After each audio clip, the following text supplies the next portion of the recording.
Wamtazil yauma ayyuhal mujrimun. Wa yaqulu lan dawuh sapa Allah taala. Imtazil yauma. Nggih niki oleh nafsir Imam Suyuti wamtazil yauma ayyuhal mujrimun terus wawune niku dilebokno lafaz yaqulu wa yaqulu. Tegese lan dawuh sapa Allah taala dawuh imtazil yauma. Imtazumi saw sira kabeh al yauma ing dalem iki dina ayyuhal mujrimuna he wong-wong sing dosa. Dan iki nunjukno nak zaman ning dunya iku kancanan wong kafir sing ora harbi ki angsal. Mergo orang bener-bener terpisah dari wong kafir teng akhirat. Makanya ulama-ulama tidak mengharamkan misalnya ada mahasiswa Indonesia kuliah di Jerman atau gak apa-apa. Sementing jaga imannya. Karena wajib terpisah mbek wong kafir iku nak wis teng akhirat. Imtazul yauma ayyuhal mujrimun infaridu adil mukminin indakhtilatihim bihim. Saat di akhirat benar-benar orang mukmin harus terpisah dari orang kafir karena alamatnya berbeda. Tapi kalau di dunia kan ada hajatil muamalah, ada hajat muamalah. Ya, tadi asal tidak harbi, ada asal kafir yang tidak musuhi kita. Karena ada hajat muamalat. Ya, ada hajat apa? Muamalat. Mau tidak mau. Misalnya kamu haji ya pakai pesawat. Bikinan Amerika. Orang Amerika bisa punya uang ya nak pesawatnya kepayon tinggal haji. Kalau enggak ya ada yang rental ya bangkrut. Ya, tapi kau nak misalnya ranggu pesawat terus sampai melaku. Ya asal di dunia itu pasti ada saling interaksi sosial. Paham ya? Nah, nanti benar-benar terpisah wamtazil yauma ayyuhal mujrimin itu nanti, nanti. Guys, enggak bisa dihindari. Wamtazulan misau sira kabeh al yauma ing dalem iki dina ayyuhal mujrimuna eling-eling sing dosa. Saya punya sekian cerita ya supaya sampean tidak jadi ekstremis. Ya. Allah mentakdir dunia itu sudah seperti ini. Sudah kamu tidak boleh protes. Kayak apa Nabi Musa itu Sofiyullah. Sing rumat Nabi Musa cilik sapa? Fir'aun. Ketika Rasulullah lahir itu panitiane ra kowe Abu Lahab. Wong roh kabeh. Pas Nabi lahir kowe mbek Abu Lahab berjasa ndi? Berjasa Abu Lahab. Abu Lahab saking senenge ponakane lahir lanang ganteng iku candaleme dekne mestine iku penting bagi dia dihibahkan ke Sayyidah Ami. Nah iki jenenge Suwaibah napa?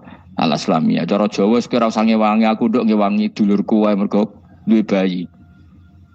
Kayak apa? Dia yang tasyakuran, yang ribet karena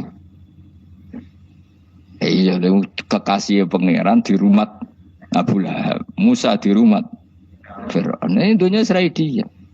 Ya sudah seperti itu. Kamu mau apa? Lah pangeran yo ora risi tenang ae. Misalnya Abu Lahab protes, kalau nanti ngurmat kekasih jenengan, iya dunyaku sih. Selesai kan? Dunyaku dipangan kekasihku, selesai kan? Misalnya Fir'aun protes, riyen sing ngurmat Musa kula lho Gusti, nganggo dunyane sapa? Dunyane jenengan ya wis masalah ya apa? Pangeran santai wae. Tapi nak kowe ada bayangno wong saleh kudu steril ka wong kafir lah terus kowe gak tau maca sejarah. Nabi Musa itu rumah Fir'aun. Lahirnya Kanjeng Nabi ini mesti manitiani Abu Lahab. Wis ngono dunya biasa wae, urip biasa wae. Maksudnya biasa wae penting saleh, di hati saleh, rezeki wis minawos. Wae taluk wae pangeran, ora usah sok suci, ora usah sok bener dhewe biasa wae. Dunya wis kabeh kersane napa? Pangeran. Ya sudah seperti ini. Yang saleh kaya Salabah malah akhirnya suul khotimah. Padahal dulu disebut hamamatul masjid, tukang iktikaf. Gak tahu mulai ke masjid, tapi akhirnya suul khotimah. Wahsi sing mateni kekasih Nabi, rupane mateni Hamzah ditakdir husnul khotimah. Makanya donga ya muqallibal qulub tsabbit qalbi ala dini kita tidak pernah tahu. Nah, kenapa kalau saya ngaji PD? Mereka aku muji pangeran, saya tidak pernah mikir awakku, tak penting awakku, penting muji pangeran. Ngaji itu artinya kan muji pangeran, muji ilmune pangeran, ya sudah selesai. Itu anak gue donga itu mikir awakmu dhewe. Mulane donga mek ngaji ku derajate dhuwur ngaji. Mergo ngaji muji pangeran, nak donga mikir awake dhewe. Makanya masyhur itu ada dua kelompok di masjid, yang satu diskusi halal haram, yang satu berdoa. Nah, terus Nabi keluar dari rumah berdiri sempat ragu, saya kemana? Terus, akhirnya Nabi ngendikan mereka itu berdoa kalau Allah mengabulkan ya disembadani. Tapi mereka belajar halal haram. Itu perintahnya Allah, saya sebagai Nabi. Terus akhirnya Nabi gabung kelompok yang belajar halal haram. Karena belajar halal haram artinya ingin menghidupkan hukumnya Allah Ta'ala. Tapi nak wong donga kepingine iku kabul kajate. Intine mikir awake dewi. Makanya saya termasuk ulama yang jarang berdoa. Tapi ya berdoa tapi kadang-kadang. Nah, gue kan gak kontribusi ning agama rapati ya itu. Oh, dasar murahan. Ya tapi piye mulang ya ora payu. Jadi kadang-kadang kula dibantah. Lah jenengan mulangi payu Gus. Lah kula ora payu, ndonga-ndonga ngono. Ya tapi aku ngerti pangeran ra bakal nyembadani barno ra wis. Pangeran yo paling sedikit isi dik ngono cukup. Kula termasuk orang yang enggak setuju ya kalau orang sholawatan terus berlebihan tapi khidmah ini Nabi kurang. Maksudnya gini loh, sholawatan berlebihan ya. Redaksi sholawat tentang Nabi itu kecil. Bukan sholawat jumlahnya enggak. Redaksi tentang Nabi itu kecil, sementara tentang keinginannya itu saya tidak suka. Saya suka sholawatan itu ya yang nyifati Nabi banyak, kemudian keinginannya kecil. Itu bagus. Kayak Ihya itu, kayak Ihya Abdul Hasan Asadili itu, kalau dongo itu jaluk emot swidik paling baris paling terakhir. Misalnya gini, Nahmaduka ya man wa la ilaha illa anta ar-rahmanur rahim itu langsung in sampai nyifati Allah itu 99. Buar ngono nganti berkuras-kuras. Lagi terakhir mau njaluk donga sithik. Nah kowe kan enggak muni muji Allah mau basa-basi tok. Alhamdulillah rabbil alamin wassalatu wassalamu ala Muhammadin. Kok nggo syarat tok. Baru kok Allahumma inna nas'aluka nganti telung lari. Tolong halaman. Tapi pas muji pangeran alhamdulillah rabbil alamin wassalatu wassalamu ala Muhammadin. Bariku terus donga njaluk mapan, tolak buala. Yo aja. Mana jare pangeran? Muji kekasihku suwidik dongane kecangkeman. Lah saya tuh gak suka jenis itu. Harusnya sholawatnya itu yang panjang. Maksudnya nyifati Nabi yang panjang. Baru mintanya sedikit. Itu bagus. Di akhlak. Makanya saya diantara sholawat yang senang itu sholawatnya Habib Ali Al-Habsyi yang arang Simtudura. Kalau beliau baca sholawat itu sholatan yattasilu biha ruhul musolli alaihi bi. Fayam basitu fi qalbi sirru nuri ta'alluqi bi wa hubbi wa yuktabu biha bi inayatillahi ta'ala fi hisbi. Jadi dia baca sholawat itu, ya Allah berikan sholawat kepada kekasihmu Muhammad.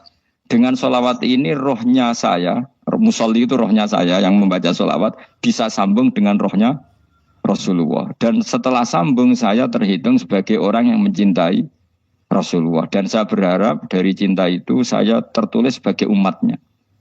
Nah, aku kan enggak mau sholawat itu saya termasuk orang yang enggak saya loh. Ya. Tapi ya tetap baik dibanding nganggo primbon ya satu sholawatan ini. Tapi boyo punya etika lah dengan Rasulullah itu. Boyo kalau dongo nyifati Nabi yang banyak, ya baru keinginan.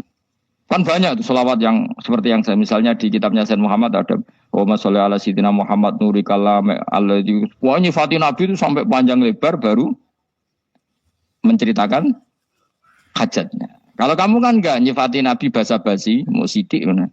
Malah kadang orang, misalnya ala Muhammad. Kok ala Muhammad, muni Sayyidina aja di soal. Misalnya terus. Dari kudungannya apa? Panjang. Saya termasuk yang enggak setuju. Karena itu menurut saya kurang etika. Makanya Rasulullah itu kalau berdoa, kalau sudah nyifati Allah, coba tak beri satu contoh saja. Doanya Nabi. Alhamdulillah hamda yuwafi ni'amahu wa yukafi'u mazida ya rabbana lakal hamdu kama yanbaghi li jalali wajhika 'azimi sultanik la nuhsi sana'an 'alaika anta kama asnaita 'ala nafsik. Itu sudah berapa itu nyifatin itu belum doanya itu. Nah kamu kan enggak Allahumma alhamdulillah rabbil alamin Allahumma ya Allah di hajati gremeng itu seramu tulan jangan gak bakat wali. Nah cara kula iku sisih dene. Kula yo sering ngamini dongane wong ngono niku, tapi ning atiku amin maksudnya amin barno mawon Gusti. Dadi aku amin tapi amin ku barno mawon Gusti. Wong ora jelas ngono berarti. Dadi aku muni amin tapi amin barno maksudnya ya Allah barno amin ngono maksudnya. Jadi karena tadi setahu saya doanya para nabi, para wali itu memang seperti itu. Ya coba itulah doa tadi aja yang saya sebut itu berapa kalimatnya. Apa? Alhamdulillah hamda yuwafi ni'amahu wa yukafi'u mazida ya rabbana lakal hamdu kama yanbaghi li jalali wajhika 'azimi sultanik la nuhsi sana'an 'alaika anta kama asnaita 'ala. Enggak terhitung pujian saya kepada engkau sebanyak engkau memuji pada diri engkau sendiri. Allahumma inni a'udzu biridhoka min sakhatika fi mu'afatika min uqubatika wa bika minka. Allahumma sholli bi haqqi jabarutika wa bi khawas kan panjang sekali doanya wali-wali itu, tapi semuanya mensifati Allah. Bahkan banyak yang kemudian lupa enggak doa. Coba haji, doa haji itu coba. Labbaik Allahumma labbaik la syarika lak innal hamda wa ni'mata laka wal mulka la syarika lak. Wa ni'mat itu kan labbaik saya siap melaksanakan perintahmu ya Allah sa'deng. Engkau yang punya pujian, engkau la syarika lak kalau itu malah enggak ada, jarang malah ada doanya. Itu kalimatnya talbiyah semua. Allahumma antal azil akram itu sudah seperti itu. Karena tadi al-mu'min yashghaluhu sana 'ala Allah min ayyakuna li nafsihi dzakiran. Mukmin sejati adalah sibuk memuja Allah sampai lupa jatah dirinya sendiri. Nah, kowe kan gak mujine Allah basa-basi, dongane tenanan. Itu dadi makhluk aneh, itu dadi hubungan mbek pangeran niku wong aneh. Ya tapi jan ra bakat wali, sengone iku dadine sengone iku. Ya tok ngono kok mari wali kakean malah gak elit. Jadi tapi saya mohon itu di sholawat itu usahakan jumlah paling enggak jumlah sholawatnya banyak, doanya sedikit. Paling enggak misalnya kamu tidak punya kalimat yang apa baik ya maca sholawat ping 100 itu gak ada salah biar guling-gilingan apa kita menyebut kekasihnya Allah lebih banyak ketimbang kita menyebut hajat kita sendiri ya gitulah. Paling enggak punya etika seperti itu ya. Kalau kamu enggak punya segot-segot sing keren, bacalah sholawat berapa 100 terus cerita awam Gusti utang kula kathah. Mungkin ra jawab wis roh ngono saya. Tapi kan kita menyebut kekasihnya sampai 100 nyebut utang bisa. No cowok nyebut kekasih bisa, nyebut utangnya 100. Berarti yang sampean ditakoki pangeran, kowe nyebut kekasih wong pira pisan, nyebut utang 100 dasar rayu utang ngono-ngono kan. Ya ada, saya termasuk orang yang nggak setuju tadi. Jadi kalau redaksi sholawat cari yang mujinya Nabi lebih lebih banyak. Karena itu nanti lebih diridhoi Allah Taala. Coba Allah sendiri kalau nyebut nabinya itu hitung saja. Laqad ja'akum rasulun min anfusikum. Jadi rasulun min anfusikum, seorang rasul yang sejenis dengan kamu. Terus azizun, orangnya sangat terhormat. Alaihi ma'anitum, rasul ini siap menanggung apa yang kalian tidak mampu. Kowe ra bakal mlebu swarga baru kae syafaate Nabi akhirnya mlebu swarga. Kowe ra kelar korban, Nabi tahu mengorbankan kita semua.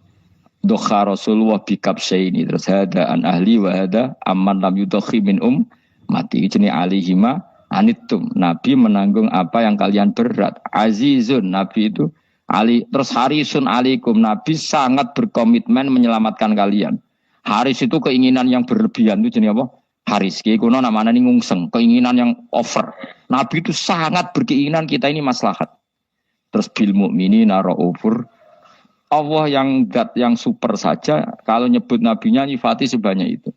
Ada ayat lagi misalnya, Rabbana wab'ats fihim rasulam minhum yatlu alaihim ayatika. Muhammad itu siapa? Seorang rasul yang membacakan ayat-ayat Allah. Wa yu'allimuhum, seorang rasul yang mengajari mereka alkitab wal hikmah. Wa yuzakkihim, seorang rasul yang membersihkan akhlak-akhlak kita. Jadi artinya Allah punya tradisi kalau nyifati rasul itu banyak. Juga nyifati orang-orang sekeliling rasul. Makanya menurut saya madzhab Syiah itu enggak pas. Karena Allah kalau nyifati Rasulullah itu jika nyifati orang-orang di sekeliling Rasulullah, dan itu dengan pujian. Yaitu Muhammadur Rasulullah walladzina ma'ahu asyidda walal kufar ruhama'u bainahum tarahum ruk'an sujada yabtaguna fadlan minallahi warid wa nasimahum fi wujuhim min atharis sujud. Itu kan panjang sekali. Dan orang-orang sekeliling Muhammad adalah begini. Kayak apa Allah muji para ashabu Rasulillah? Masa kita ikut kelompok yang menghina ashabnya Rasulillah? Makanya kita tetap madzhab ahli sunnah wal jamaah, yaitu mencintai semua sahabat. Karena Allah saja yang Tuhan mensifatinya dengan sehormat itu. Mensifati ashabu Rasulillah. Disifati orang-orang yang saling kasih sayang sama orang mukmin. Tarahum ruka'an, sujud dan komitmen hidupnya untuk rukuk dan sujud. Si mahum fi wujuhim min asari sujud. Sudah asari sujud rasa diterjemah nanti sensitif. Cuma setahu saya asar sujud itu nanti setelah di akhirat orang sering sujud itu jabahnya itu ada nurnya. Tapi kalau ada yang nafsirkan asari sujud itu warna tertentu ya sembah ya. Itu sensitif. Yang jelas asari sujud itu ya sudah seperti itu. Seneng kamu kok hasut. Kowe nyen provokator, nak ono apa ya? Ada hal yang begitu terus mau berlebihan. Uteke ya khisimun. Nah, kalau ora ada kepentingan pokoknya ayat si mahum fi wujuhim min asari sujud bahwa dalam jabahnya itu ada asari sujud. Itu masyhur kan saya terangkan ya, tapi kowe aja sensitif loh, biasa wae. Suatu saat Rasulullah itu ngendikan begini, nanti saya kata Nabi akan nyafaati kalian semua. Sahabat-sahabat tanya, ya Rasulullah dengan sekian miliar orang bagaimana kamu mengenali kita? Saya ulang lagi, suatu saat saya nanti akan nyafaati kalian karena saya kenal kalian. Maksudnya di akhirat. Ya apa? Di akhirat. Terus sahabat tanya, ya Rasulullah bagaimana engkau mengenali kita sementara nanti di akhirat bermiliar-miliar orang gitu. Terus Nabi ngendikan gini, jika kamu punya unta dengan tanda tertentu, saya ulang lagi, jika kamu punya unta punya tanda tertentu, dalam jidatnya ada begini, dalam tangannya ada gini, dalam kakinya ada gini. Maka apa kamu bisa membedakan untamu dengan unta orang lain? Ya bisa ya Rasulullah, karena unta kita khas. Misalnya kaki depannya ada putihnya, kaki belakangnya ada putihnya, dalam baduknya ada putihnya. Kata Nabi, inna ummati yud'auna yaumal qiyamati hurran muhajjalin min asaril wudu. Nanti umatku, nanti wajahnya juga bersinar. Tangan kakinya juga bersinar. Jadi asar itu saya pastikan secara riwayat itu akhirat, maksudnya tentang akhirat. Tapi bahwa yang di dunia ada yang memulai asar itu nggih monggo mawon. Loh itu bagus kan, artinya ekspresi percepatan. Enggak apa-apa loh daripada kalau gue ra jelas ini. Maksudnya ya orang ngetok ya pancen jarang sujud tenan. Wes ora usah sensitif tapi yang jelas ya nanti. Ya sebenarnya kiamat ruang samu. Nanti hisab itu nanti kalau hitung hanya sekitar 3 jam. Hisabnya sak dunia itu hanya sekitar. Karena malaikat itu tidak kesulitan sama sekali. Tak warai ya. Ini nggak akan salah saya dalam hal ini karena riwayatnya sahihah. Kenapa hisab itu hanya butuh rubu'un nahar, 1/4 dari siang enggak. Anggap saja siang itu 6 jam atau 12 jam itu aja terserah. Kalau 12 paruhnya kan 6 ya. Seperti 1/4-nya berarti 3. Itu gini. Jadi nanti di mahsyar itu kan yauma tabyadu wujuh wa taswaddu wujuh. Yaudah yang kafir itu kelap, hilang. Wajahnya, tubuhnya semuanya gelap. Yang mukmin itu semuanya terang. Jadi sudah yang tabyadu wujuh wa taswaddu wujuh otomatis terus nyingkap. Terus pergerakannya itu delalah yang tabyadu wujuh itu ke kanan. Yang taswaddu wujuh ke kiri. Maka kamu jangan punya sinar yang kelap-kelip. Nanti kena bego yang karena nggak jelas lagi. Maka kamu harus sinarnya yang sejelas-jelasnya. Hurran muhajjalin min asaril. Bila perlu nur kamu sampai menembus langit saat itu. Makanya ketika orang mukmin sudah nurnya ada di muka, ada di tangan, masih ngendikan Rabbana atmim lana nurona karena takut masih kena bego tadi. Karena kalau hanya wudu tok, sikil tok kan bayangkan di miliaran orang kan bisa agak kelihatan. Tapi kalau nurnya sampai nembus langit kan, itu siapa kok nurnya sampai? Kan malaikat langsung tahu. Lane hafal Quran, alim kan insya Allah nurnya itu. Sama zaman itu masih berdoa, Rabbana atmim lana, sempurnakan nur kami. Karena nanti identifikasi malaikat berdasar tadi. Kalau ada nur berarti diletakkan ashabal yamin. Kalau nggak ada nur, ashabal shimal. Nah malaikat yang dibawa bigo itu kira-kira detail nggak? Dugaan saya kalau kelap-kelip pasti kena simal di ini partai kiri mesti kan pemenang sing wudune mau dulit sirah tok sithik karena anut mazhab Syafi'i sebetulnya meskipun tuh sebaiknya kalau basuh sirah itu kabeh ben ora kelap kelip mana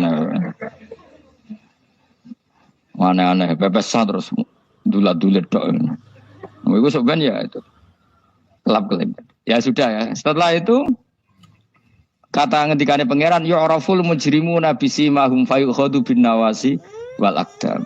Orang-orang pendosa kelihatan maka diletakkan di kiri. Nah sama yang orang-orang baik simahum fi wujuhim minasari sujud. Jadi ayat itu jelas tentang akhirat. Tapi kira usah terus provokasi. Seneng kamu kok ya khisimun. Maksudnya provokator. Jadi nanti yang mukmin jelas nurnya. Lah nur ini nanti dengan kadar iman kamu, perilaku kamu. Ada yang kelap-kelip, ada yang... Nah yang kelap-kelip ini yang kena bigo itu tadi. Nanti setelah kena bigo ikut ashabi simal, yang kelap-kelip disortir lagi. Malaikat yang bagian detail kan ada nanti. Nah ini terus ditubir neraka. Yang kafir benar-benar neraka, yang ini ditubir neraka. Nah, itu nanti ini yang ngel-ngelok Kanjeng Nabi digoleki ya ini itu. Mana sakit Kanjeng Nabi, mana ono kiai soleh darani, nah iso soleh dhewe sakit Nabi mergo terus goleki endi umatku sing kelap-kelip terus dicari disafaati. Ya imma langsung dituruti Allah wa imma diubasikne neraka. Ya terserah rencanamu piye kon aku kowe. Tapi yang jelas apa? Kiamat itu cepat sekali karena tadi ada identifikasi tadi. Makanya hanya cukup 3 jam karena tadi yang jelek kelihatan jelek, yang baik kelihatan. Ya oraful mujrimuna bisimahum, orang pendosa dikenali lewat alamatnya yaitu taswadu apa? Wujuh. Kalau orang baik dikenali lewat tabyadu wujuh. Nah terus setelah nyingkir, ini ngono tak warai kiamat. Setelah nyingkir itu faduri babenahum bisuril lahu bab. Setelah tersingkir tadi terus lalu ada pintu penghalang. Pintu pemisah. Nah pintu pemisah tadi yang sisi kanan langsung jadi surga, yang sisi kiri jadi neraka. Itu disebut faduri babenahum bisuril lahu bab batinu fi rahmatu wa dhahiruhu min qibalihil adzab. Yang pintu arah kanan otomatis wilayah surga, yang pintu kiri otomatis wilayah neraka. Nah problemnya ketika penutupan pintu itu dah yang kelap-kelip itu katut kemana ini yang makanya kamu jangan malak partai yang apa kelap-kelip yang nggak jelas itu koalisi kemana ini. Kalau partai besar kan iso nyalon presiden, partai kecil ini kan ikut mana ini kan sing sak ngisore 1%, 2% ini kan repot. Loh, coba misalnya nur kamu 2%, berarti gelap kamu kan 98%. Kira-kira malaikat mengkategorikan kemana coba? Ayo jawab. Gelap loh, kode semangat. Padahal itu bagian dari kamu. Kalau satu tubuh itu sinarnya hanya 2%, kira-kira kategorinya itu partai gelap, partai terang. Kode semangat kok kode. Berarti kegaruk kemana? Kiri. Tapi bisa saja malaikat cara berpikir gini. Tapi kok ada cahayanya ya? Padahal kata Allah, yang bercahaya ashabul yamin. Kan nggak ada bilang cahaya terang. Bisa saja malaikat, alhamdulillah berpikir begitu. Ya nanti kita rayu saja supaya berpikir ini kan yang penting ada cahaya. Kan Allah tidak bilang terang apa kelap-kelip. Ya mungkin saja asal ada cahaya. Dikategorikan lahu nur, punya apa? Nur. Tapi yang jelas saat itu pun yang sudah punya cahaya masih berdoa Rabbana atsmim lana nurona. Ya Allah saya mohon sekali nur-nur kami sempurna. Jadi ini saya bantu teman-teman yang hafid-hafid supaya tahu maknanya ya. Dan yang enggak hafid ya dengar ya. Kalau nur itu penting. Makanya Nabi itu kayak apa Nabi itu orang super itu kalau ngendikan wa mat almin fauqi nuran wa min tahti nuran wa an yamini nuron wa ansimali nuron sampai terakhir Nabi masih mendoa untuk dirinya waj'ali nuron dan semua tubuh saya jadi nur. Jadi Nabi sudah gitu. Ya Allah jadikan sisi depanku nur, belakang kami nur, kanan nur, kiri nur. Terakhir itu apa? Waj'alni nuron dan doa semoga semua tubuh saya jadi nur. Itu termasuk doa yang sering saya baca. Karena saya takut kelap-kelip tadi ini bahaya ini kalau malaikat. Saya tidak tahu cara berpikir malaikat tadi. Apa ngitung 98% maka dikategorikan apa? Gelap. Apa dihitung nurnya saja? Wong instruksinya Allah kan yang ada nur ashabul yamin. Meskipun kelap-kelip kan punya nur. Saya tidak tahu nanti ikut 2% ikut mana kalau di partai koalisi itu. Ya ikut yang menang biasanya. Ikut yang apa? Ya paham ya. Makanya saya mohon. Kalau wudhu itu usahakan sempurna. Terutama wudhu sholat. Kalau nggak wudhu sholat itu sebaiknya nggak sempurna supaya ada bedanya wudhu sholat sama wudhu tidak sholat. Rasulullah itu masyhur gitu ya. Rasulullah itu kadang tawaddu'a wudhu'an khafifan, wudhu yang sederhana, yaitu hanya sekali-sekali dan tidak sempurna. Ketika ditanya as-sholat ya Rasulullah tidak. Misalnya saya habis makan, Mau tidur biasanya ya wudu, tapi tentu tidak perlu sesempurna kayak wudu sholat, biar ada bedanya. Rasulullah juga gitu, beberapa kali beliau wudu, tapi tidak sesempurna wudunya untuk sholat. Masyhur itu di riwayat tawaddu wudu'an khafifan duna wudu'ihi lis sholat. Tapi kalau wudu untuk sholat asbaghal wudu, menyempurnakan wudu. Jadi supaya ada. Abu Bakar ya gitu. Ana wong poso sunat kok nyediakno buka dimarahin. Istrinya pernah nyediakan buka beliau untuk puasa sunat. Itu embernya dipecahi Pak Abu Bakar. Ditanya, kenapa gitu? Apakah kamu akan menyaingi Ramadan? Jadi gak boleh memperlakukan puasa sunat kayak Ramadan. Ya biasa saja kalau puasa sunat tuh, wah, buka kolak, opo. Ramadannya ya iri tuh. Ini gimana kok saya disaingi ini? Jadi KB itu ada proporsinya, ada apa? Makanya megang Quran ya wudu, megang wudu. Nah, tapi gitaran terus wudu, pengiran tersinggung. Iya kok menjegal gitar wudu. Jadi nggak boleh kebaikan disaingi itu juga nggak boleh. Bapak gue sergap wudu sampai nyekel gitar. Untuk Quran tersinggung, wah semen itu gak semen kan. Malaikat panitia kan ya tersinggung. KB itu kan ada proporsinya apa? Ada proporsinya. Itu hebatnya Rasulullah. Jadi kalau beliau wudu, bahkan wudu itu wudu li sholat sama tidak sholat itu. Misalnya sholat sunat tuh kamu mampu ngadeg boleh nggak duduk? Boleh. Kalau sholat fardu nggak boleh, biar ada bedanya. Fardu itu spesial, nggak boleh, harus berdiri. Kalau sunat pun harus berdiri. Fardu tersinggung, iya sunat kok nyaingi aku kan gitu kayak. Ya makanya sholat fardu wajib berdiri ya. Sholat sunat boleh duduk meskipun mampu loh ya. Nggak boleh sama. Sholat sunat pun harus berdiri. Berarti ada sunat menyaingi fardu. Ya jelas ya. Jadi aturan main itu harus jelas, nggak boleh. Makanya Abu Bakar itu nggak mau kalau ada orang puasa sunat kemudian apa? Abdullah bin Mas'ud lebih parah. Dia itu tukang nyuwepeng orang yang selalu sholat duha. Makanya saya itu duha itu jarang karena takut kena sweepingnya siapa? Abdullah bin Mas'ud. Itu ada orang khusyuk tiap hari duha disweeping sama dia. Apakah kamu menjadikan sholat ini jadi fardu kok mbok lakoni bedino? Awas nang lakoni bedino. Di era akhir duha dilakoni bedino. Perkara ini butuh duit. Itu kalau zaman Abdul Mas'ud kena sweeping apa? Karena berarti menandingi fardu. Yes, kira usah anut ilmu bahaya itu di sensitif. Cuma ini kan ilmu tetap tak utarakan. Biar kamu tahu, nggak boleh fardu disaingi itu nggak. Coba kan banyak ketentuannya tadi. Contoh paling gampang itu apa? Kalau sholat fardu boleh, nggak boleh apa? Duduk. Sholat sunat boleh duduk. Sholat sunat boleh di kendaraan sesuai jalannya kendaraan. Ainama tawajjahat bi rohilatu. Kalau sholat fardu, kalau kamu naik unta harus turun untuk memastikan di kiblat. Jadi banyak sholat sunat kamu dalam keadaan najis sudah tidak boleh dilakukan. Kalau sholat fardu, karena saking pentingnya fardu, meskipun dalam keadaan najis ya menemukan alat sesuci harus tetap sholat. Jenenge sholat dihormatil waktu. Karena nggak boleh fardu ditinggalkan. Meskipun nanti harus iadah. Karena nggak boleh mengalahkan fardu, meskipun itu oleh najis.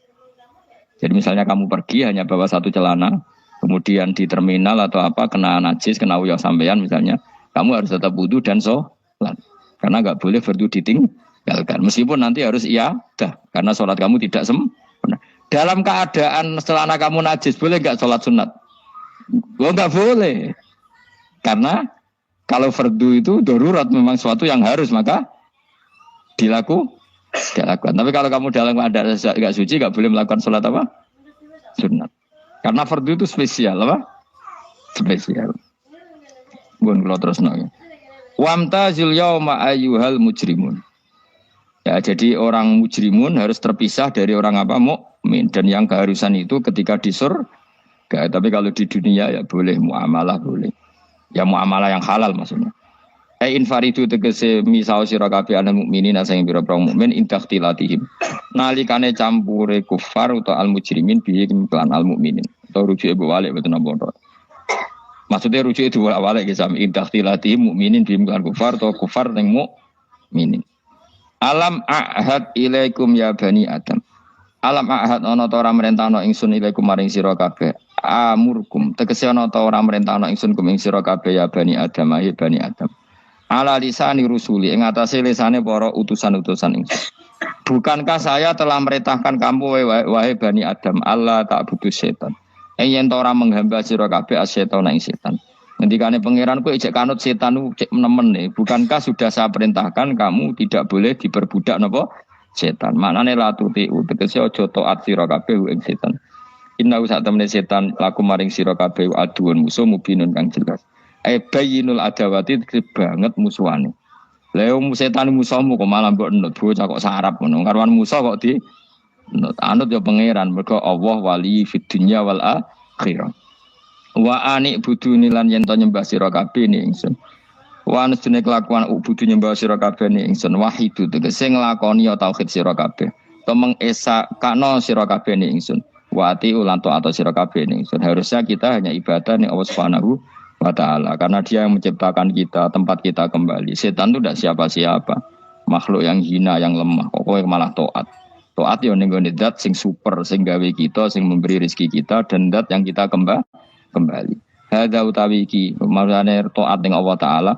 Hadza ai al-madkur min taatillah ku siraten ku dalan tori untuk sedalan mustaqimun kang subhanallah bihamdihi adada khalqihi wa ridha nafsihi wa zinata arsyim data kalimati subhanallahi wa bihamdihi adada khalqihi wa ridha nafsihi wa zinata arsyim data kalimati subhanallahi wa bihamdihi adada khalqihi wa ridha nafsihi wa zinata arsyim data kalimati subhanallahi wa bihamdihi adada khalqihi wa ridha nafsihi wa zinata arsyim data kalimati subhanallahi wa bihamdihi adada khalqihi wa ridha nafsihi wa zinata arsyim data kalimati subhanallah wa bihamdihi adada khalqihi wa ridha nafsihi wa zinata arsyih midada kalimati subhanallah wa bihamdihi adada khalqihi wa ridha nafsihi wa zinata arsyih midada kalimati. Alhamdulillah telah kita ikuti bersama pengajian kita hari ini. Semoga apa yang beliau Gus Mbah uraikan menjadikan ilmu agama kita, ilmu takwa kita semakin baik, kita semakin takwa kepada Tuhan dan kita bisa mengamalkan dalam kehidupan kita bermasyarakat sehari-hari, rukun dengan lingkungan, tidak bermasalah dengan lingkungan. Dan kita bisa menjadi contoh suri teladan bagi lingkungan kita dalam kita berkehidupan sehari-hari. Terima kasih. Semoga bermanfaat. Tidak lupa nak sampean kepengen paham ilmu swarga kok ora rasane napa. Kok angel menerangno. Soale ning swarga iku kepenak napa? Kepenak. Tapi sampean nak terangno swarga niku yes pokoknya swarga. Serau sabayang nomor swarga. Dimulai saat niki. Ya nak ya khisimun ngaten wae karena apa? Ketika terjadi kiamat niku tak khuduhum wa hum khisimun. Jadi manusia itu takdire iku seneng tukaran. Karena tadi sengketa yang mari tukaran, pendapat baik yang masih nyari yang terbaik. Sama-sama kebenaran nyari yang paling benar karena manusia itu dari awal kurang penggawean. Jadi barang apik cek diperdebatno dengan yang luwih napa apik. Sehingga bayangane pangeran niku sok ben nak kiamat kapan saja terjadi ku wong lagi sibuk para padu, lagi sibuk gegeran. Wis iku mesti. Karena tadi manusia niku pun watak dasare niku konflik. Ya tadi misalnya pengurus masjid bahkan mungkin organisasi-organisasi perdamaian itu pas rapat ya tukaran. Padahal organisasi ini perdamaian. Ya tapi pas rapat lalu solusinya apa? Solusinya begini sih, tok debat gini. Padahal organisasi perdamaian. Tapi ya tetap tukaran. Asal cek manusia itu tukaran. Uniknya lagi manusia itu kalau ingin damai juga harus punya alat untuk tukaran. Nah orang ya tidak. Lalu kalau nanti ngaji kitab dalam salah satu kitab ada makalah gini.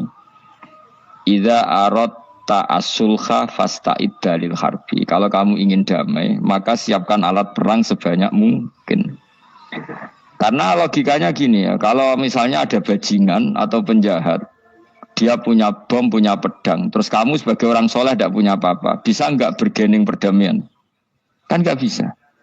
Mereka terpaksa damai karena kamu punya senjata yang imbang. Jadi kalau musuh kamu punya nuklir, terus kamu nggak punya apa-apa, ayo damai wae. Kamu kan rugi damai. Wong tak bom kena kok damai barang kan gitu. Makanya kamu harus punya senjata yang imbang.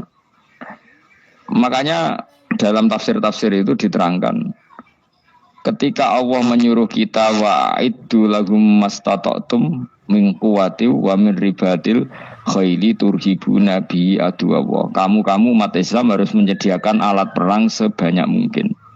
Itu bukan berarti Allah menyuruh umat Islam perang terus ibuatan. Dalam keadaan dunia yang banyak gesekan seperti ini, orang itu bisa damai justru kalau sama-sama punya senjata. Dan itu teori itu dipakai seluruh dunia. Segamane cara sing didelok wong akeh sing ora jare. Misalnya Amerika kan terkenal dikjaya, Korea Utara ben dirgani Amerika kudu gawe senjata sebanyak-banyaknya. Ya sudah seperti itu sudah teori yang dikatakan Quran. Mata dolim itu nak ora di nak ora diimbangi ya mesti yang satu diinjek. Makanya dalam fikih Islam itu lucu. Fikih rodok jorok tapi gelem ra gelem kayak kudu setuju. Nek cara fikih kowe di bojo ayu celek. Nek ra gelem mbok kumpuli ra wajib mbok nafakoi. Dadi kono iso ngancam gak buka dhuwit ra takai. Ajane rodok jorok fikih. Itu cara fikih memang gitu. Perempuan itu tidak wajib melayani suaminya jika tidak dikasih nafkah. Lucunya fikih yang merovokasi sing lanang dan wong lanang ra wajib nafkahi nek ra dikai. Iku ora usah terangno iku opo. Jadi fikih itu karena ngikuti teori umum. Makanya Mbah Mun itu fikih kata beliau itu, aku mbek fikih ini ra cocok. Aku apa omah tapi dagangan perkara itu. Tapi memang secara prosedur fikih gitu. Mana wong kere-kere itu pancen wis ora entuk jatah kelon karena ra iso nafkahi gitu. Itu cara fikih. Memang seperti itu. Karena kere kok pola, no? Kere kok pola. Kalau nak kere kudu ganteng. Jadi orang untuk jatah sing wedok sing seneng lah itu ijek untuk jatah. Tapi nek wis kere elek ya wis nelongso perkarane memang jadi karena seorang istri wajib melayani suaminya jika tidak kodak nafkahi. Bahkan menurut fikih Islam itu boleh rafa. Jadi oleh rafani hakim. Pak Hakim suami saya kere itu boleh. Dan itu bisa diceraikan oleh siapa? Hakim. Jadi rafa. Karena tadi manusia itu ya khisimun apa? Di mental konflik. Dan mental konflik itu tidak dihilangkan Allah sama sekali kecuali nanti setelah di surga. Makanya Allah ngendikan apa? Wa naza'na ma fi sudurihim min ghillin. Jadi sifat dengki, sifat hasud itu dihilangkan nanti setelah di surga. Artinya di dunia itu antar wong soleh ya mesti hasud. Mana ada sing ora soleh, sing soleh wae kudu hasud. Ya senine ngono. Waktu Indonesia ini rebutan dari presiden iku geger, rebutan masjid geger, bahkan rebutan ngeklaim nak salate paling sah, torekoe paling bener itu ya geger. Padahal yang ngerti otoritas itu yang pangeran, tapi manusia tetap menang kalah, wae geger. Besok sak PT nak seneng dalan ya geger. Kalau sering Pak besok balapan itu kadang kisah nopo, sak PT, sak PO itu. Karena nanti bayangannya pangeran itu ya mesti terjadi yang pangeran sing ngendikan kiamat itu tak khuduhum wahum ya khisimun. Jadi penuramen yasinan tok ora paham tak tulung bangunan ora paham bangetan. Wahum fi ghaflatin minha bitakhasumin wa tabayu'in wa aklin wasyubin. Mesti manusia itu di mental takhasum saling berebut.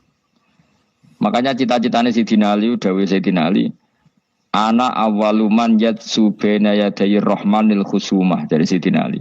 Saya nanti pertama ketemu pangeran itu akan melaporkan musuh-musuh saya. Jadi cita-citane dene. Aku lah di rencana ngono. Aku lah di ben seru no. Dibule bareng lapor ku ala wah yo nyoro. Sayyidina Ali pede wae anak gue wis lapor dibule. Salah. Karena apa? Ya itu tadi. Manusa iku wis pokoke ngono. Pertama manusia itu Nabi Adam. Iku ya wis geger mbek malaikat. Dari pangeran Adam itu khalifah, dari malaikat khalifah kok manusia mesti seneng geger. Tapi malaikat protes itu yo geger dhewe. Pangeran sing duwe kawula kok ngangkat digegeri. Jadi mengan pangeran ra trimo. Wong aku sing duwe makhluk gawe aturan kok mbok gegeri. Iku pangeran. Jadi manusia pertama itu seribet. Pertama ribet be malaikat. Bareng Qabil be Habil ya ribet be dulur. Mulai dhisik perkara wedokan. Jadi sekunane kunong wedok mari ribet. Gak ono wedok tambah ribet. Soalnya dunia itu seribet tes dinikmati wae no. Dinikmati. Makanya banyak orang top itu. Kalau punya kenalan banyak orang top. Itu ribet itu di manage. Jadi ada salah satu tokoh Indonesia itu terkenal sekali. Nak pidato ra kontroversi ra iso turu, tapi nak wis pidato wong bingung kabeh iso turu. Niku saya sangat kenal orangnya. Saya supire takoki, "Mau piye? Tak pidato ini bingung ta." Nah dijawab ra bingung kecewa deh. Dene jawab wah bingung sedanten, wah seneng terus iso turu deh. Karena memang konflik itu manusia tetap seperti itu. Jadi apa ya? Kebaikan pun makanya ada guyonan ini betul kisah nyata nih. Tapi reputasi bernegaranya ini karena sensitif. Ada negara tertentu yang muadzin itu digaji 30 juta. Jadi orang-orang melarat dari muadzin tok itu 30 juta. Naiknya BMW. Imamnya itu digaji 70 juta. Hitung saja kalau 70 juta satu bulan, satu sholat berapa? 70 dibagi 30. Kira-kira berapa satu hari ini? 2 juta ya, sekitar 2 juta 200 lah. Enggak kayak Indonesia, imamnya fakir-fakir, terus muadzinnya fakir-fakir. Dikira itu satu prestasi negara itu karena mengapresiasi, menghormati muadzin dan jebule sing kiai Indonesia aja penak. Madikman ke sholat terus. Maksudnya lah madikman ke sholat terus gak ada gajine. Akhirnya kecewa. Semenjak itu ora berani cerita prestasi negara itu pada Indonesia. Ya dia itu bangga negaranya itu menghormati imam sampai digaji, muadzin digaji. Terus dikirakan Indonesia dinya. Imam Indonesia kan fakir-fakir, kadang padasane elek imami dhewe, koma dhewe. Terus macam-macam lah. Nah. Tapi dekne gak ngerti nak Indonesia ku pinter tukaran, pinter debat. Oh, berarti ke sholat terus itu perkara ono gajine to ngono. Makanya imam di sana sergap-sergap karena kalau enggak ngimami dipotong gaji. Semenjak itu negara itu enggak pernah cerita prestasinya negaranya mengelola imam. Nah, itu dunia-dunia kemarin geger. Saya sering debat sama banyak kiai karena itu. Gue setuju di masjid imami digaji sama ndak. Misalnya saya partai ikhlas, setuju ndak biar imami itu ikhlas. Ada yang partai realistis, mereka kan punya keluarga, harus dibahaji dong, kalau enggak kasihan. Partai realistis versus partai ikhlas. Menang mana coba? Menurut hukumnya Allah mungkin menang ikhlas, tapi partai realistis, mosok wong kok ngimami tok rantuk gaji. Artinya apa? Dalam kebenaran saja bisa diperdebatkan, apalagi barang benar baik batil. Karena manusia itu punya mental wahum yakhisimun. Ya sudah seperti itu. Makanya nanti benar-benar gak ada konflik itu di akhirat. Mulane akhirnya imam gak bangga. Ya surga ngimami mangsane hebat jebule mergo digaji. Mantik ke salat terus wong ono gajine. Artinya salatnya orang Indonesia itu luar biasa. Imam-imam Indonesia tanpa gaji kok. Ya resikonya kadang mutung, itu kan gak masalah. Tapi ya gak masalah lah, tapi tetap ikhlas dibang kenapa? Gaji. Mana kalau nu bingung saya hafid mulai digaji, ustadz digaji, kalau bingung ngerti takoi. Kalau berkali-kali beberapa pemprov kan ingin mengapresiasi hafid dapat insentif terus ustadz. Kalau ngerti takoi, jenengan termasuk yang setuju apa enggak? Muni setuju, kok didik uang kedunyan. Muni ras setuju hafid betul duit kok ora oleh. Aku yang mending ini, wong alim ra iso mikir dunya, mending aja. Itu yang tanya itu kadang gubernurnya tanya saya, bupatinya tanya saya, Gus di daerah mana-mana itu ustadz, guru madrasah itu dapat insentif. Cara jenengan Rembang setuju apa enggak? Aku jawab yo ngelatih ustadz seneng duit yo ora apik. Nentang ustadz untuk rezeki yo ora apik. Wong ustadz fakir yo akeh tenan. Nah, kalau kan wong keramat, gak mati masalah, cara orang untuk gaji. Tapi kan tidak semua orang keramat. Nah, kalau wong keramat untuk gaji tetap gagal. Tapi rata-rata ustadz kan tidak keramat. Gak keramat, bujune cerewet. Cek kumpul mertua. Nggak, kalau sampean misalnya jadi, nggak ini cerita Wakhisimun. Seman setuju nggak kalau ada hafid itu dapat insentif? Ayo, ngaco. Setuju ora? Loh kok setuju kabeh. Terus gue senang hafid itu di mental materialistik. Setuju tak? Nggak. Terus gue setuju. Hafid rada duit. Mungkin ya, jadi ngurusi agama. Jadi memang kebaikan saja bisa diperdebatkan. Makanya dulu kalau ulama, makanya ijtihad itu penting. Ulama dulu itu kalau gejolak-gejolakan itu dalam hal yang tidak mujma'alah ya, tentu dalam hal yang tidak apa mujma'alah. Itu gejolak-gejolakannya itu nggak pernah selesai. Karena memang sesuatu itu pasti mirip ke sana, mirip kemari. Makanya disebut ra'yuna shawabun yahtamilul khata' wa ra'yuka khata'un yahtamilus shawab. Pendapat saya itu taruhannya benar dulu tapi ya mungkin salah, tapi pendapat Anda salah tapi mungkin benar karena mirip-mirip. Misalnya zaman sahabat itu sudah jadi perdebatan gini. Setelah Mekah ditaklukkan Rasulullah dan setelah Rasulullah wafat dan Islam sangat-sangat kuasa, bukan sekedar kuasa lagi, sangat kuasa. Paling enggak menguasai Mekah Medina. Itu perdebatannya gini. Kita keluar Medina apa enggak? Sebagian sahabat, enggak, kita di Medina. Ini ardu Rasulillah, ini muhajaru Rasulillah, tempat yang dipakai hijrah Nabi. Kita keluar dari Mekah enggak usah. Sholat di Mekah itu fadilahnya sebagaimana 1000 sholat. Wah, debat gitu. Yang separuh enggak. Nguyai segoro itu apik tau orang. Mekah Medina sekarang sudah jadi negara Islam, tapi banyak bumi lain yang belum ada Islam. Menyebarkan Islam itu penting, enggak penting. Efeknya meninggalkan Mekah Medina. Hanya separuh sahabat yang meninggalkan Mekah Medina. Mimbenihim itu orang-orang keren, Kak Sayyidina Ali. Sayyidina Ali akhirnya Sakan Al-Kufah. Dia hidup di mana? Kufah. Abu Darda hidup di Syam. Salman Al-Farisi hidup di Palestina. Karena dia milih pendapat, kok nguyai segoro, sehingga sampai harus ditinggal. Akhirnya menyebarkan Islam kemana-mana. Termasuk barokahnya madhab itu ada yang ke Cina, terus terdampar di Selat Malaka, terus ada yang ke Aceh. Makanya banyak yang berpendapat Islam masuk Indonesia ya era apa sahabat.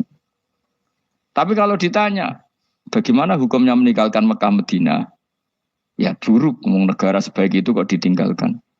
Tapi bagaimana hukumnya membiarkan bumi lain tanpa dai, ya buruk. Terus kayak jawabmu bi. Jadi dalam kebaikan saja ada perdebatan. Kayak gue lah misalnya, dia hukumnya dolan mbek konco traktir ya apik.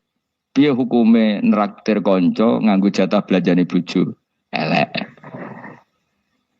Akhirnya jare wong lanang-lanang jono dhewe Gus ono jatah bojo atau jatah konco. Karena duitmu cukup nak ora.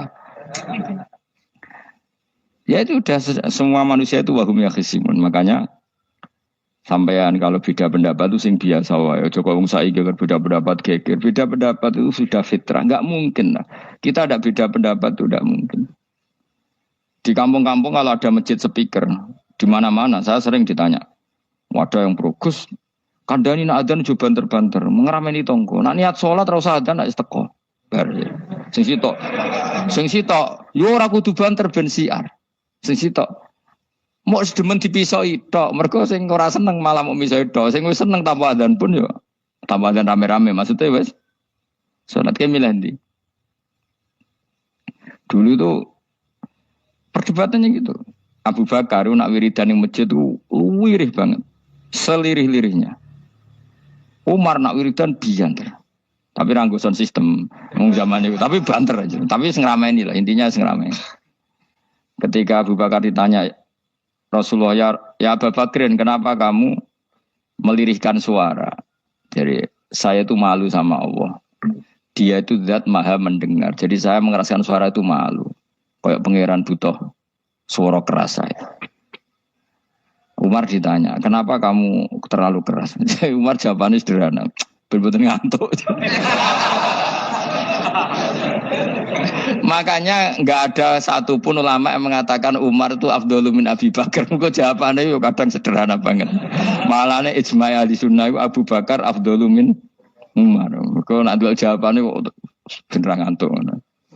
Padahal jawabannya Abu Bakar, kalau nu izin kalian pangeran yang maha pendengar kok banter-banter. Rasulullah dalam banyak hal ya gitu, ketika banyak masalah Itu sahabat donga banter-banter. Nabi duka, innakum latatuna as-somma. Kamu tidak berdoa sama zat sing budek. Maka kamu enggak usah banter-banter. Jadi andai kan ada istighosah pakai sound system banter-banter itu ya perlu dipertanyakan. Yang pangeran wis krungu gegere ngono lho apa misalnya. Tapi misalnya mazhab itu kamu pakai. Terus ada pertanyaan, dangdutan saja banter. Kenapa kalimat thayyibah tidak boleh banter? Masalah mana? Ya asal isi dunia itu masalah. Kemilan dia. Ini cerita saja. Kalau manusia itu istighosah jaluk tulung sama pangeran kan? Pangeran sudah dengar tanpa sound system apa enggak? Kenapa banter-banter? Nah, tapi kalau tadi dibalik dangdutan saja banter-banter. Kenapa kalimat thayyibah tidak boleh banter-banter? Jadi manusia itu memang potensinya itu ya khisimun dalam kebaikan saja khisimun. Jibril orang kondangi itu buantai malaikat-malaikat liyane. Masyhur itu. Siapa yang enggak ngerti Nabi Ibrahim? Nabi Ibrahim itu nabi keren. Diobong ning geni ambek Namrud. Jibril datang. Saya utusan Tuhanmu, melihat kamu mau dibakar simpati. Nah terus piye jari Nabi Ibrahim? Ya nak kowe njuk tolong tak tolong ya. Ndak saya ndak minta tolong sama kamu. Wong kowe padha aku padha makhluk e. Kena wani ngomong ngono mbek Jibril. Nabi Ibrahim santai. Maksude iku ora mbek aku sing nulung. Kowe kondo aku tak kandakno pangeran. Jare malaikat Jibril. Jare Nabi Ibrahim, lho nak soal pangeran rasa kondo kowe wis pirsa. Artinya ngene lho, padha kekasih pangeran ya bantah-bantahan ajrine wae. Nah ngono nang partai politik ora men geger kowe. Mulane ana partai politik geger biasa, wong Jibril wae geger mbek Nabi situ. Biasa wae. Mulane ke sampeyan takoki mungkar nangkir kudu wani ben seru napa? Takoki marbuka kula guru TPQ. Ngenyek wong guru TPQ jadi takoki marbuka. Sing mulang niku kula. Sampeyan ra tau mulang malah takok. Jelas. Malaikat. Ben ngerti. Itu masyhur itu, termasuk keramatnya Imam Malik itu gitu. Dia itu punya teman guru madrasah. Neng akhirat dicetakoki mungkar nakir marbuka. Malaikat Malik matur pangeran Gusti, malaikat jenengan kandhani iki ambek guru tauhid to takoki marbuka. Akhirnya pangeran nyalano malaikat yo sing jenis ngono iku coba takoki. Lucu tuh guru tauhid to takoki. Sesuai kanjeng Nabi pisan takoki, "Waman Nabi uga." Salah perkara tok. Kanjeng Nabi Muhammad terus takoki waman. Piye to aku iku nabi malah takoki waman Nabi uga. Makanya menurut pendapatnya ulama-ulama itu pertanyaan mungkar nakir itu tidak bisa digeneralisir. Tidak semua orang ngalami itu. Saya tidak punya rencana untuk mengalami pertanyaan itu. Karena pasti bila-bila. Nah, angger wong ngono kanjeng Nabi kena pisan. Terus kanjeng Nabi apa kena pertanyaan waman Nabi uga. Kan ora kebayang. Makanya masyhur itu. Sama lihat itu di kitab Nurul Dzolam itu karangannya Syekh Nawawi Al-Bantani itu sarahnya apa itu Aqidatul Awam. Yang Nurul Dzolam yang sarahnya apa? Aqidatul Awam itu. Itu dikarang Syekh Nawawi itu di antara keramat